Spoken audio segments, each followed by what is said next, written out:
श्री स्वामी चरित्र सारामृत षोडशम अध्याय। श्री गणेशाय नमः। श्री सरस्वत्यै नमः। श्री गुरुभ्यो नमः।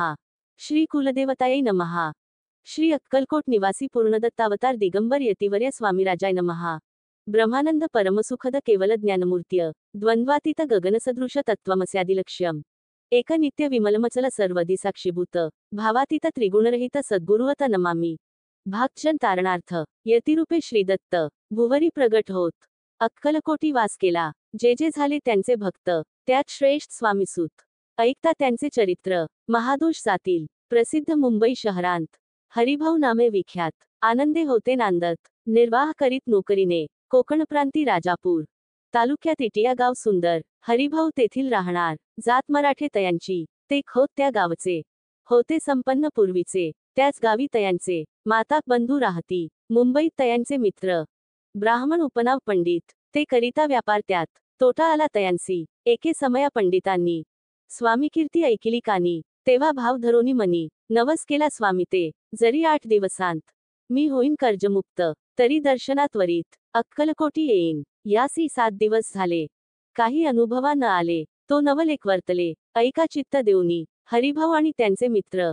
अफूचा व्यापार करिता त्यात आपण नुकसान सत्य येईल ऐसे वाटले त्यांनी काढिली एक युक्ती बोलावुनी पंडिताप्रती सर्व वर्तमान त्या सांगती म्हणती काय करावे हे नुकसान भरावयासी द्रव्य नाही आम्हांपासी फिर्याद होता अब्रुसी बट्टा लागे लामुच्या तेव्हा पंडित बोलले मलाही कर्ज काही झाले निघाले माझे दिवाळे यात संशय असेना तुम्ही व्हावया कर्जमुक्त यासी करावी युक्ती एक तुमचा होऊनी मी मालक लिहून देतो पेढीवरी उभयतांसी ते मानले तत्काळ तयापरी केले तो नवलेक वर्तले ऐका सादर होवोनी अफूचा भाव वाढला व्यापारात नफा जाहला हे सांगावया पंडिताला मारवाडी आला आनंदे पंडिते ऐकून वर्तमान आनंद झाला त्याला गोन हरिभाऊ ते भेटून व्रत निवेदन केले अक्कलकोटी स्वामी समर्थ सांप्रतकाळी वास करीत त्यांचीच कृपा ही सत्य कर्जमुक्त झालो आम्ही नवस केला तयांसी जाओ आता दर्शनासी वार्ता ऐकुनी उभयतांसी चमत्कार वाटला ज्यांनी आपुले मनोरथ पूर्ण केले असती सत्य ऐसे जे का समर्थ अक्कलकोटी नांदती तरी अक्कलकोटाप्रती येतो तुमच्या सांगाती आम्ही पाहुनिया स्वामी मूर्ती जन्म सार्थक करू की गजानन हरिभाऊ पंडित त्रिवर्ग अक्कलकोटी जात समर्थांचे दर्शन घेत पूजन करीत भक्तीने पाहुनी समर्थांची मूर्ती तल्लीन हरिभाऊंची वृत्ती मुख पाहता नयन पाहती न लवती तयांची तेव्हा समर्थ तयांसी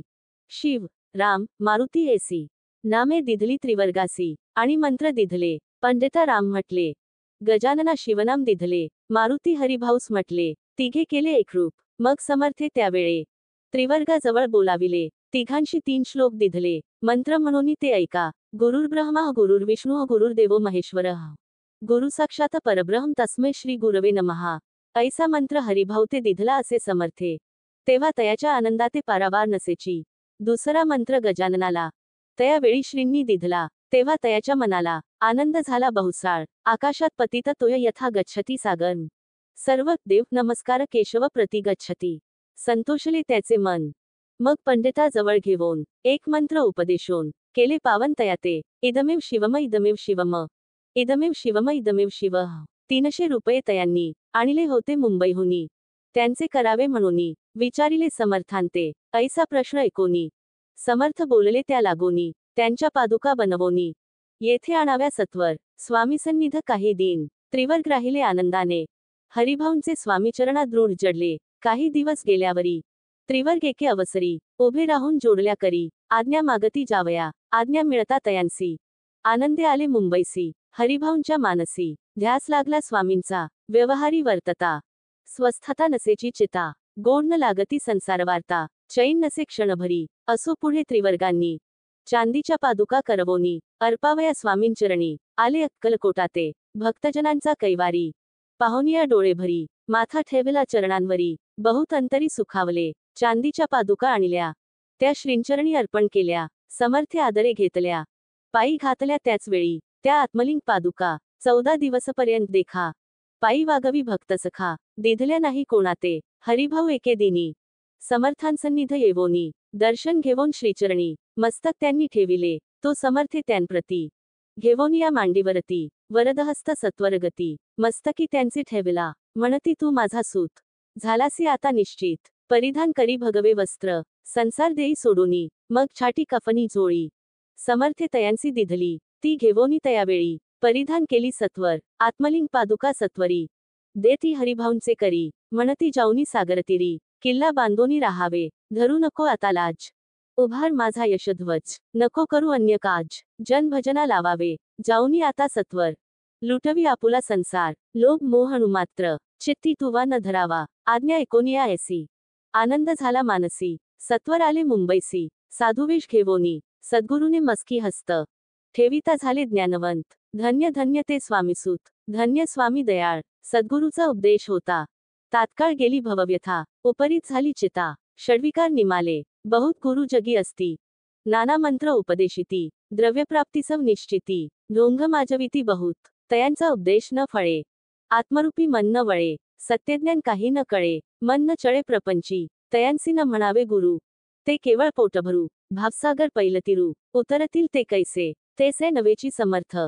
जे परमेश्वर साक्षात मस्तकी ठेविता वरदहस्त दिव्यज्ञान शिष्यांते असो हरिभाऊंनी काय केले ब्राह्मणांसी बोलाविले संकल्प करोनी ठेविले तुळसीपत्र घरावरी हरिभाऊ घर लुटविता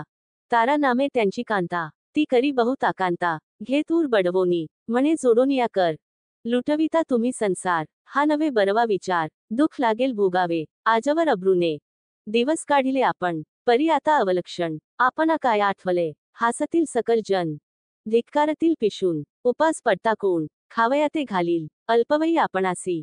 बुद्धी सुचली ही कैसी त्यागोनिया संसार सुखासी दुखडोही का पडता संसार सुख भोगोन पुढे येता वृद्धपण मग करावे मोक्ष साधन सेवावे वन तपार्थ आपल्या वडिलांची थोरवी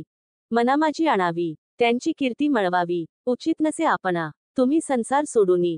जाऊनी बसाल जरी वनी तरी मग सांगा कोणी मजलागी पोसावे माझे करिता पाणिग्रहण अग्नी ब्राह्मण साक्ष ठेवून आपण वाहिली असे आण स्मरण करावे मानसी तुम्ही म्हणाल मजसवे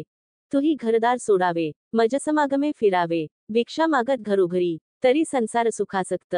मी असे जी सत्य सत्य संसारी मन विरक्त माझे न होय कदाही आता जरी आपण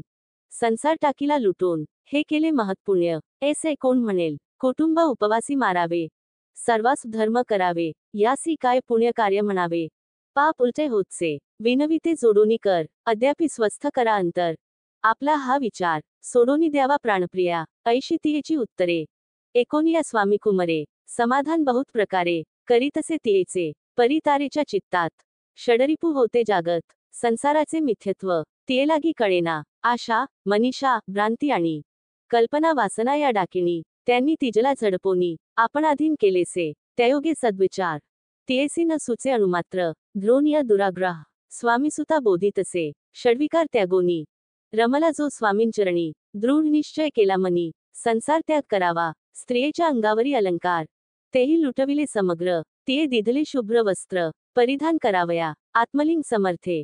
स्वामीसुता ते दिधले होते त्या पादुका स्वहस्ते मठामाजी स्थापिल्या कामाठीपुऱ्यात त्या समयी मठ स्थापिला असे पाही हरिभाऊ होऊनी गोसावी मठामाजी राहिले धन्य धन्य ते स्वामीसूत गुरुवाजनेने झाले विरक्त परिजन त्यांते निंदेत नाना दोष देवोनी पूर्वजन्मी तप केले त्याचे फळ प्राप्त झाले सद्गुरुचरणी विनटले सर्व फिटले भवदुःख इति श्री स्वामी चरित्रामृत नाना प्राकृत कथा संमत सदा भाविक परिसोत षोडशम अध्याय गोढा श्री स्वामी चरणार्पणमस्तु श्रीमस्तु शुभम भवती।